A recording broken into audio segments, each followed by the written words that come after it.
Brother Bob, good morning. Rodney Bell, good morning. Mr. Jerry, Merry Christmas, good morning.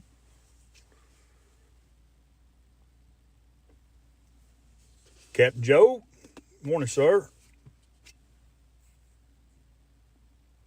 Scott, good morning.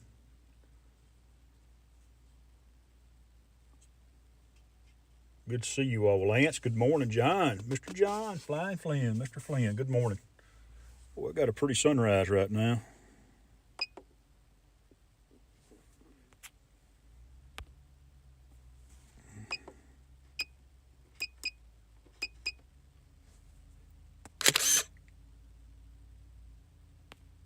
It's cold this morning. Ken, good morning. How you doing? Philip, good morning.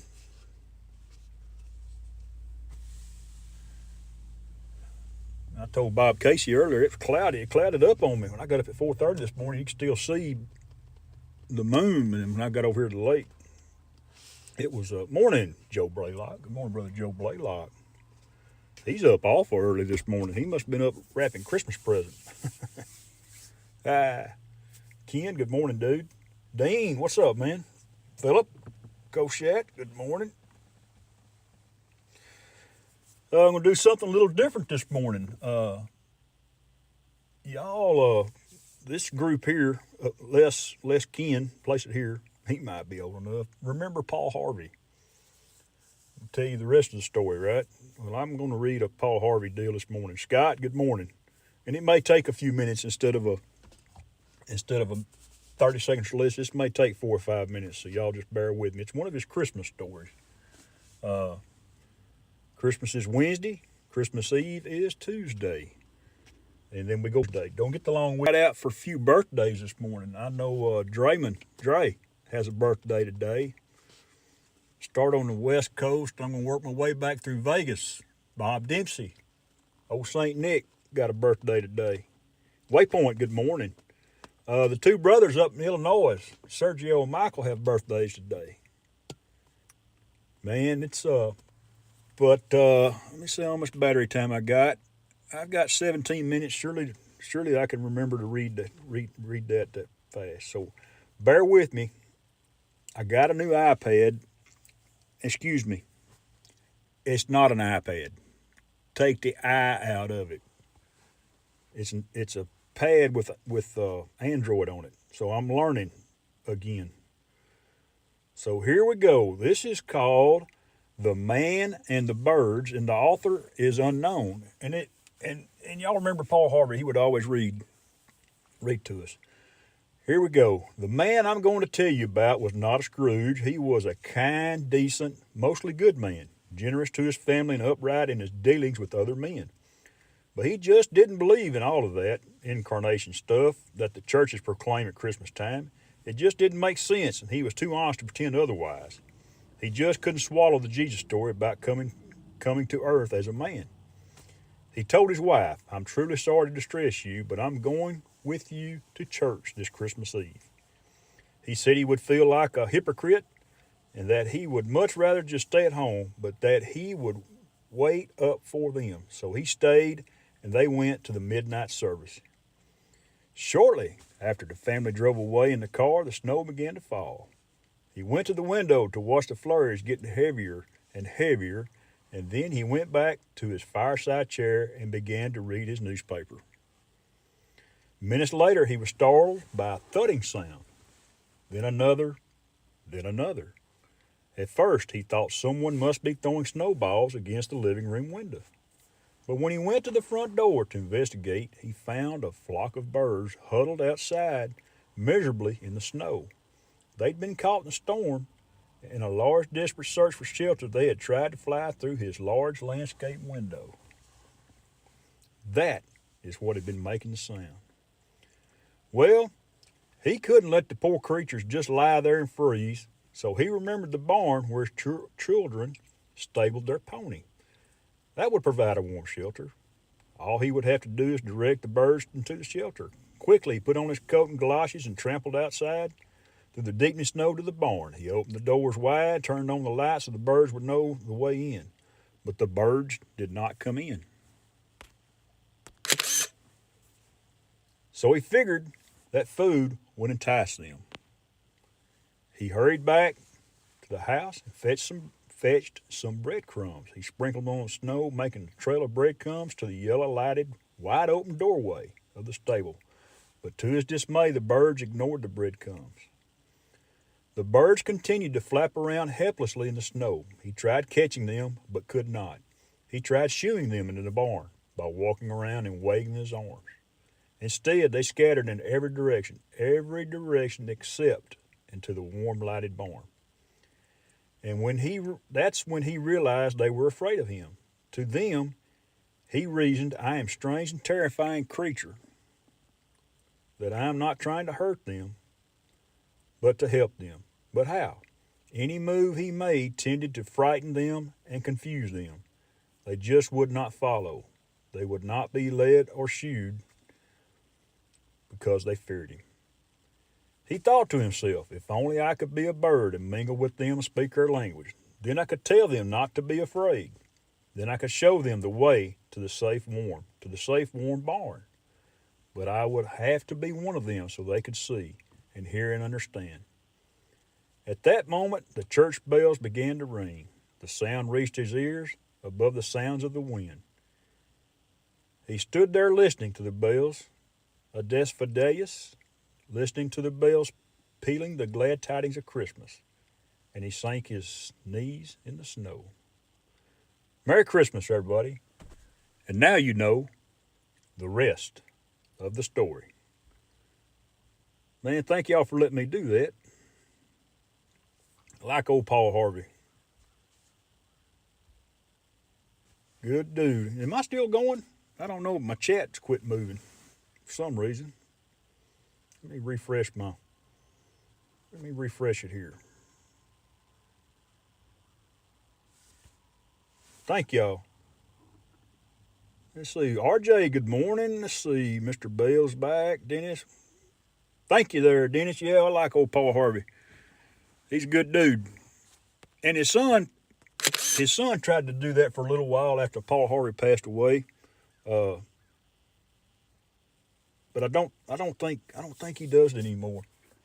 I remember as a kid and as a young adult. Alex, good morning. Paul Harvey there's a local radio. I say local. It's in Dallas Fort Worth. Dad, good morning. We would listen to him at noon. Lunch used to be from 12 to 12:30.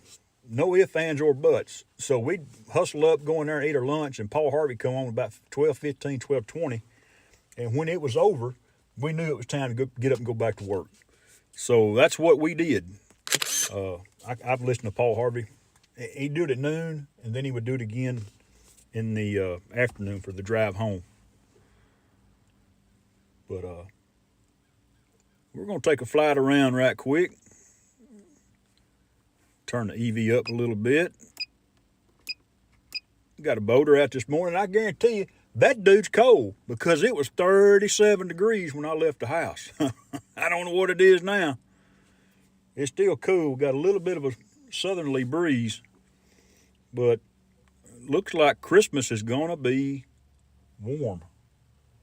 And I say warm. In the 60s, I think.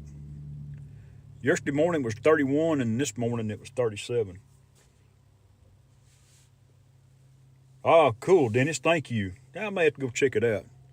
And if I've missed anybody in the chat, I apologize. I think I've seen everybody.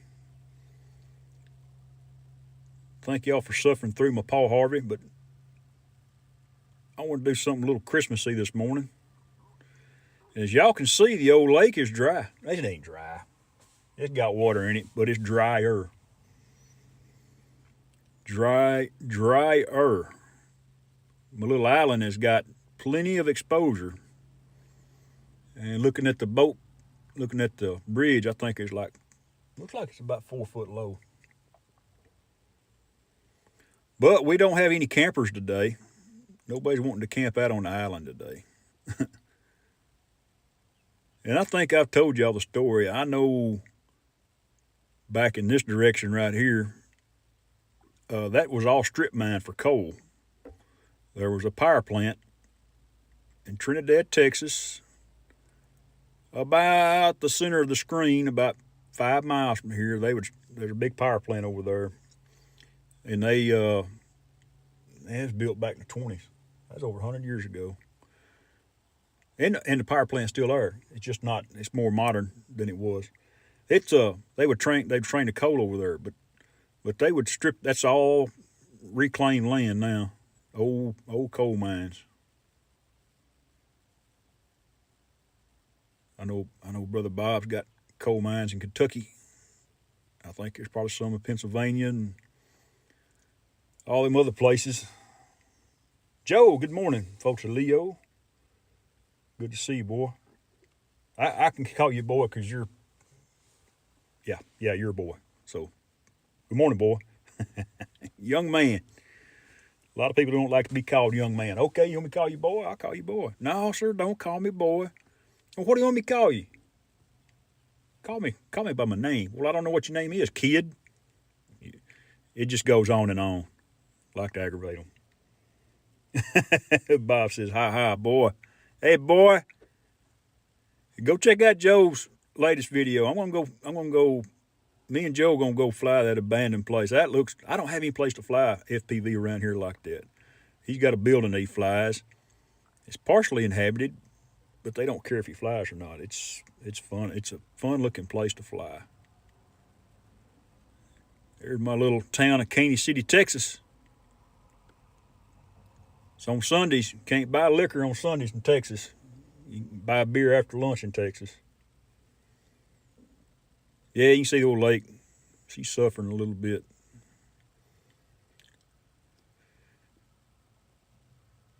But that is my sunrise, everybody. I hope y'all have a good Christmas this week.